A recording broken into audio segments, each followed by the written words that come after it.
हाँ, पर्सनल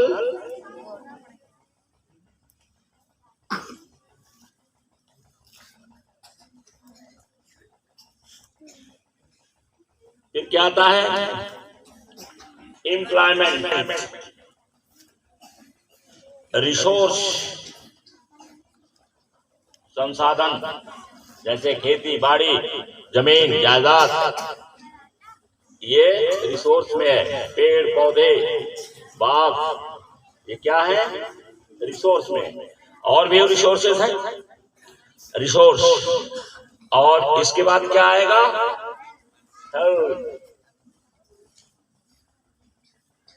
और इसके बाद क्या आएगा? प्रॉपर्टी। देखो, अब जिस व्यक्ति को रोटी कपड़ा मकान नहीं मिल रहा है, शेल्टर नहीं है, अगर उसके पास झोपड़ी भी नहीं है, तो पहले वो किस चीज का देखेगा? पहले पेट देखेगा। फूड नहीं है उसके घर में, फूड की व्यवस्था नहीं है उसके घर में। मान लीजिए कोई गरीब है, एकदम गरीब है, और उसके पास खाने का नहीं पूरा है, तो बोलो क्या ऊपर वाली चीज के बारे में सोचेगा? सबसे पहले क्या सोचेगा? कि खाने का कुछ मिलता तो बढ़िया। और आप ताज्जुब करिएगा, आपके दिमाग में नहीं आता है। लोगों के जैसे सब पढ़े हैं, यहाँ हमारे स्टाफ में भी सब पढ़े ही हैं, सब एमए हैं, कोई बीएड भी है ना? अब इससे बढ़कर पढ़ाई कौन है? साहिल बोलो, इससे बढ़कर के कोई पढ़ाई है? इसके बाद केवल जीआरएफ है, कोई पीएचडी वगैरह है, बीएड है, और बाकी सब एमए बीएड तो लगभग सभी लोग हैं। लेकिन पता चला कि इन सब के बारे में सबको जानकारी नहीं है ना? इससे बढ़ के कोई पढ़ाई, एमए बीएड तो पर्याप्त है, एमए पर्याप्त, master of arts, master of science, ये हो जाता है।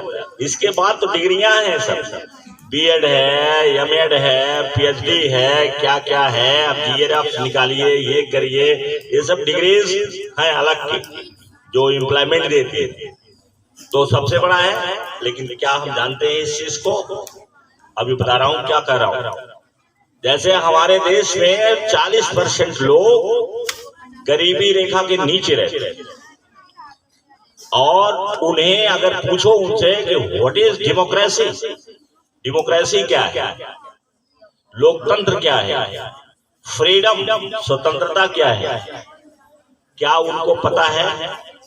स्वतंत्रता के बारे में जानते हैं वो? उन्हें नहीं मालूम। तो सरकारें क्या करती हैं? उनको रोटी की व्यवस्था कर देती है, क्योंकि इसके बाद से उनके पास तो कुछ ज्ञान है नहीं। पूछो अपने मोहल्ले में, विजयनंद ने अपने आसपास पूछो, उनसे पूछो कि स्वतंत्रता जानते हैं, स्वतंत्रता का महत्व कुछ है, उसे मालूम है? अपने दादी से पूछो, नहीं जानते ना? तो जनसंख्या हमारे घर की कहीं नहीं, कोई नहीं जानता है ये सब बारे में। तो जिसको इनको बेवकूफ बनाना है, इनको क्या दे देंगे? रोटी, 5 किलो गेहूं दे देंगे, 5 किलो चावल दे देंगे, और जब इनका पेट भरा तो इन्होंने इसी को स्वतंत्रता मान लिया, इसी को डेमोक्रेसी मान लिया, इसी बाकी चाहे जो करते रहो, लूटते रहो, खाते रहो, सब करते रहो, मारते भी रहो, कोई इनको असर नहीं पड़ेगा। क्यों? क्योंकि इनकी आवश्यकता क्या है? खाने वाले, खाने के, पानी की भी नहीं, पानी तो निकाल देंगे कहीं, कुएं से पानी पी लेंगे जो गंदा रहेगा। तो इस तरीके से अगर हमको जानकारी नहीं रहेगी तो हम नहीं कर सकते। तो आप देखिए, सेफ्टी हो गई, सिक्योरिटी बहुत जरूरी है, ये सर्वाइवल के लिए सब जरूरी है, जीवित रहने के लिए जरूरी है। फिर देखो तीसरे नंबर पर क्या आएगा? तीसरे नंबर पर क्या आएगा? हाँ, लव एंड बिलोंगिंग है, लव एंड बिलोंगिंग। यहां आएगा। तीसरा आवश्यकता आपकी क्या है? लव एंड बिलोंगिंग, जिसमें क्या आता है?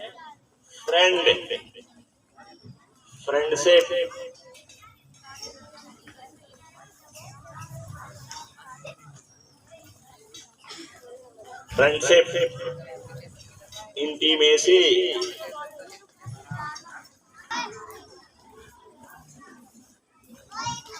Sense of connection. देखो ये जरूरी है, ये जरूरी है। क्या जरूरी है?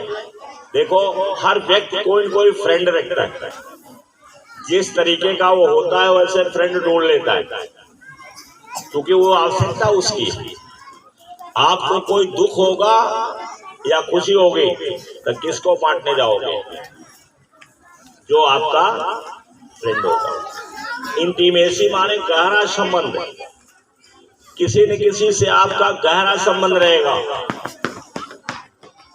जैसे एक बच्चे का उसकी माँ से बहुत ज्यादा इंटीमेट रहता हो, माँ उसको सिक्योरिटी देती है।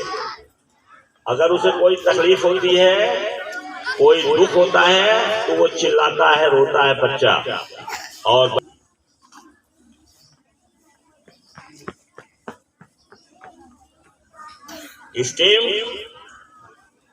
स्टेम में क्या है?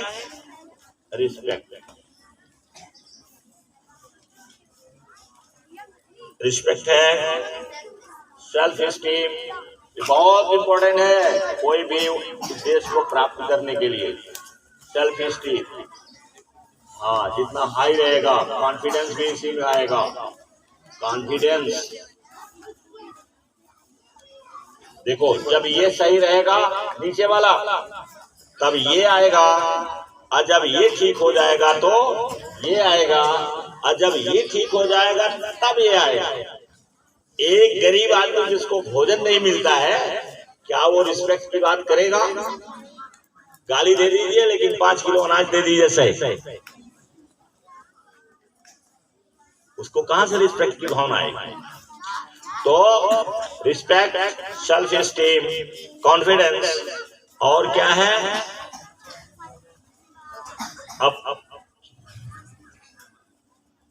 अब उसे स्टेटस की जरूरत है। समाज में उसका कोई स्टेटस रहना चाहिए, स्टेटस और स्ट्रेंथ। अब वो पावर के बारे में सोचेगा कि हम कैसे पावरफुल बने, और तब वो जानेगा फ्रीडम क्या है। इसीलिए हमारे देश में जो 40%, 50%, 60% है, उनको ये नहीं मालूम है कि what is the meaning of freedom, नहीं मालूम। और ये है फ्रीडम। अभी और भी बढ़ जाते हैं ना, अब तो बहुत ज्यादा साइकोलॉजी डेवलप कर गई है, तो 1943 का है। और लास्ट में क्या है? Self actualisation.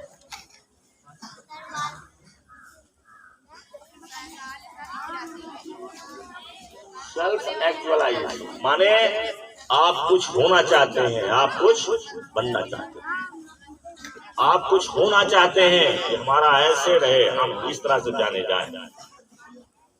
आप जैसा चाहते हैं बनना, वहां आता है। अब जैसे हमारे लोगों में जो आज की जो सबसे बड़ी समस्या लोग बताए आज के जीवन की, आज के समय की यंग लोगों में, कि हमारी जो जनरेशन है इस समय ये बहुत बुरे दौर से चल रही है। अभी कोई इंटरव्यू नहीं मिला कि हमारी जो जनरेशन है, जो नई जनरेशन है, 15, 20 साल, 25 साल, 30 साल के अंदर वाले, ये बहुत बुरे दौर से चल रहे हैं। क्यों? क्योंकि शिक्षा नहीं है, इनको हाथ में मोबाइल मिल गया है, इंटरनेट मिल गया है। अब वो सारा समय उसी में बिताते हैं, फिल्में देखते हैं, पता नहीं क्या क्या करते रहते हैं। तो ये किसी लायक नहीं हो रहे हैं, एक्सरसाइज करके मजबूत भी नहीं बन रहे हैं, उससे धन भी नहीं कमाने की कोई स्किल सीख रहे हैं। वो दिन भर क्या करते हैं, 4 लड़के बैठ जाएंगे। कोई गांव ऐसा नहीं है, उधर से मैं आऊंगा एनवा साइड से, रात में जब हो जाते हैं सुंदरपुर में, एक एक गोल जो है बैठी रहती है मोबाइल देख। क्या करते हैं? जब पढ़ने का समय मोबाइल देख रहे हो, तो ये जो जनरेशन है, अभी किसी ने बताया है, कोई विद्वान है, उसने कहा कि हमारे देश की इस समय जो सबसे बड़ी समस्या है कि नई पीढ़ी हमारी किसी लायक नहीं। तो ये है सेल्फ एक्चुअलाइजेशन, ये लास्ट हो गया है ना। क्या है? डिजायर। अब समाप्त कर देंगे ना, तब इसके बाद इसको डिटेल करते हैं। Desire to be the most,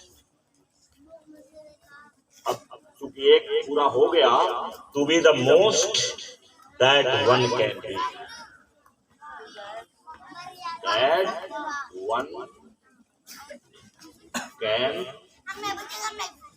जितना हो सकता है उतना बन जाना, ये तब आएगा आखिरी वाले।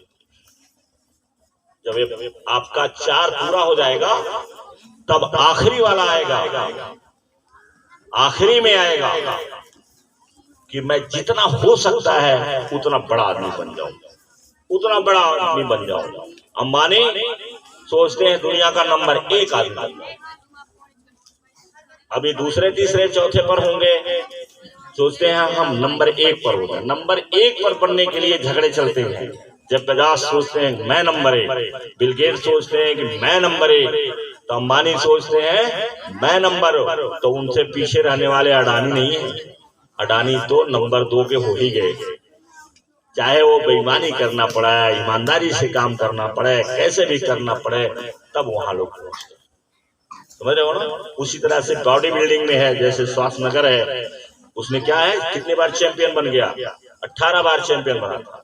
नो 8 टाइम्स विश्व चैंपियन। तो इस तरीके से हम लास्ट में ये सोचते हैं जब नीचे वाला हमारा हो जाता है। अब आप पूछते रहिए, नीचे वाले पड़े रहिए, तो आप ऊपर जा ही नहीं सकते हैं। तो इसलिए मुझे लगता है टाइम हो गया या ज्यादा हो रहा है। Thank you very much.